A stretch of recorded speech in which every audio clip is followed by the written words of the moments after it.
Yan na ang mga dagkong balita karong adlawa sa One Mindanao. Human ang sagunsong taas presyo sa produktong petrolyo, lauman ang kapin 2 pesos kada litro nga paggunhod sunod semana.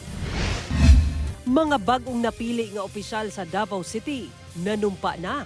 Vice President Sara Duterte, mitambong.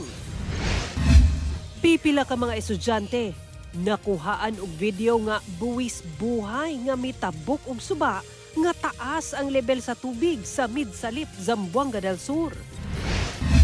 Pagpanumpa sa mga bagong napili nga opisyal sa Samal Island sa Davao del Norte, gipangunahan ni Vice President Sara Duterte. Pagpangawat sa usa ka balay sa Pulumulok South, Cotabato, nakuhaan sa CCTV. Mga kabaw, time out sa pagdaro kay mirampa sa kalsada ug magparesan nga senior citizen lakip sa gikasal atol sa Kasalang Bayan sa 58th founding anniversary ug ikaduhang Mais Mais Festival sa Barangay San Isidro sa General Santos City.